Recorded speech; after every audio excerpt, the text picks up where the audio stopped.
Victory. At the Grammy Awards in February 1984, all eyes were on Michael Jackson. He came to the show with Brooke Shields, a popular actress. Also attending were his parents. One after another, the winners were announced, again and again. The winner was Michael Jackson and Thriller. 8 times he walked up to the stage to accept an award. No performer before or since has ever won that many Grammy Awards.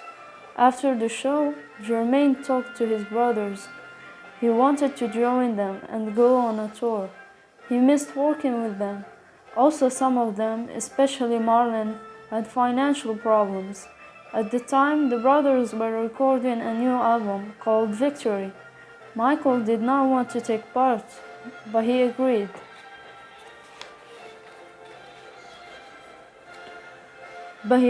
To write and sing 2 songs for the album.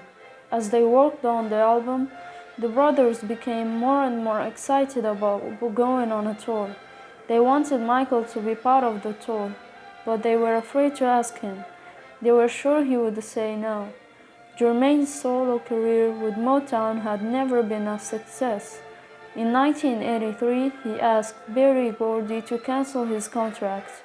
Gordy said yes. Now, Jermaine was free to go on a tour with his brothers. Joe called a meeting of all his sons. He explained their plan for a Jackson's tour to Michael. Then Joe asked Michael to be part of the tour. Michael said no. Michael felt bad about saying no. None of his brothers had made the huge amount of money that he had. A week later, there was another family meeting. This time, Joe brought a life-size poster of Michael. If you don't come on the tour with us, we're gonna put this on stage in your place. Jermaine told Michael. Michael laughed at the idea. I'll think about it, he answered. Finally, a few days later, Joe became angry with Michael. He told him that his other sons did not need him. He said that Jermaine could sing the songs with help from his other brothers.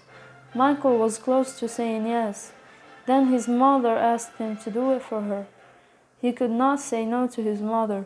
Michael Jackson would join his brothers on the Victory Tour, the tour of the USA, and Canada would begin in July 1984.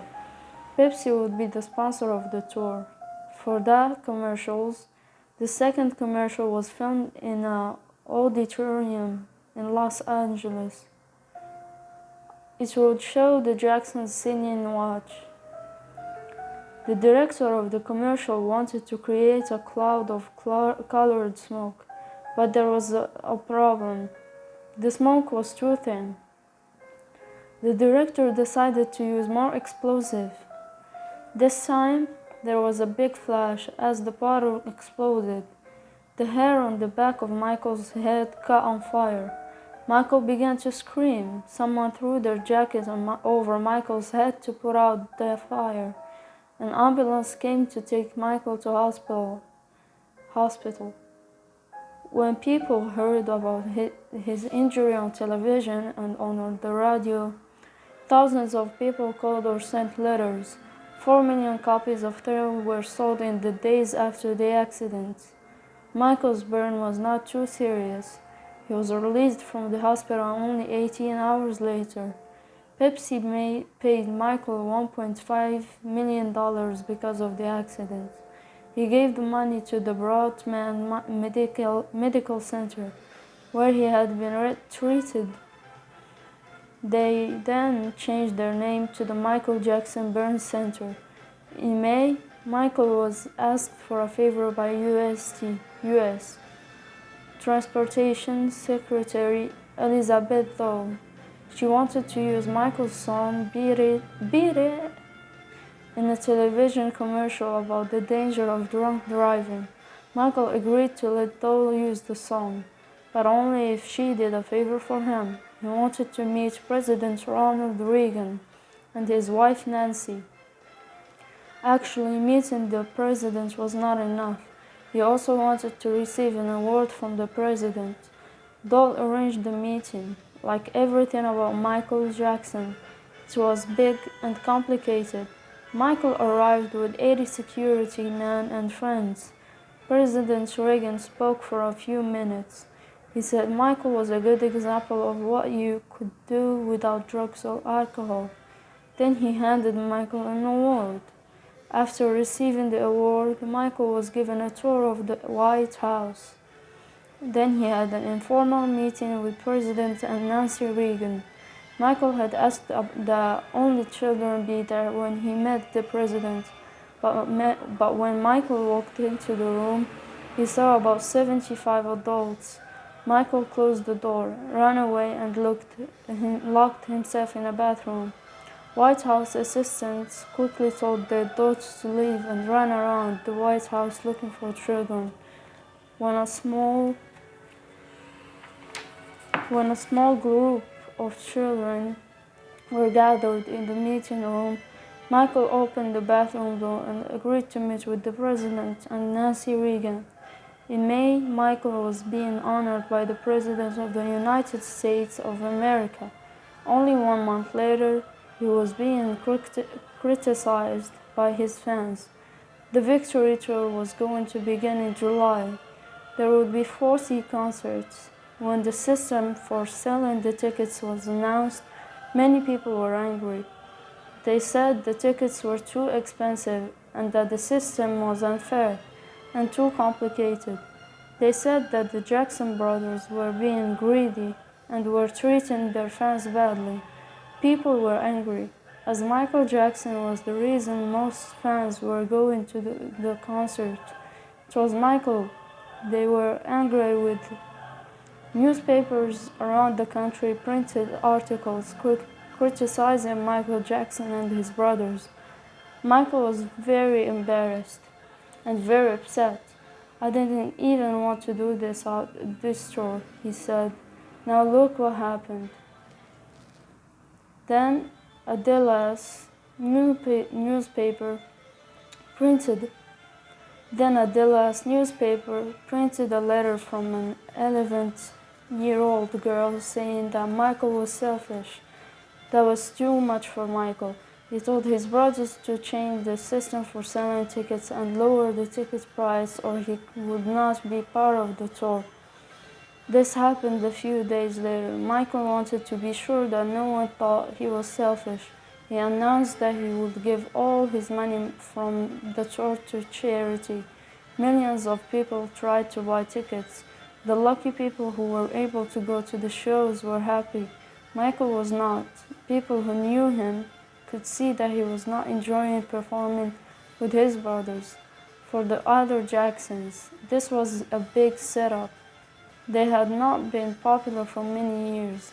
For Michael, it was the opposite. He was the king of pop. For him, the concerts were boring and hard work. There were bad feelings among the brothers, and usually Michael was the reason. His selfish and strange behavior upset his brothers. They started to discuss taking the tour to Europe. When Michael heard this, he told them absolutely not. Michael's next project was We Are the World. Some of the biggest music stars in the world were going to record a song. They would give the money they made from the song to hungry people in Africa. Michael was asked to write the song with Lionel Richie. He quickly agreed. He was happy to help. In January 1985, many of the music world's biggest stars got together in Los Angeles. The song was to include a solo by Michael, but he was very nervous about singing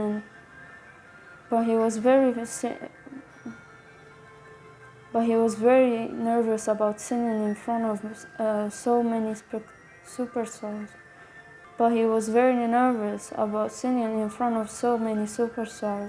Instead, he recorded his solo later, When We Are the World. When the We Are the World was released in March 1985, it earned more than $8 million for African charities.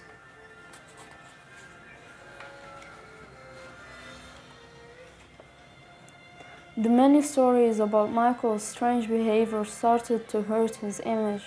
People stopped calling him the king of pop and started calling him Jacko. There was also talk of more plastic surgery. In the early 90s, New Jackson was exciting the world of pop music. Janet Jackson signed a contract with Virgin Records. The amount of money that Virgin agreed to pay Janet was a new record. The record lasted only a few days. Who broke the record? Her brother Michael. Of course, Michael signed a contract with Sony Records, the new owners of Epic Records, for $1 billion. The musical focus of the next 4 years was his album, Dangerous. Again, Michael was determined to sell more copies than Thriller. Michael spent 16 months working on the album. When it was released in November 1991, it went straight to the top. It was a huge hit.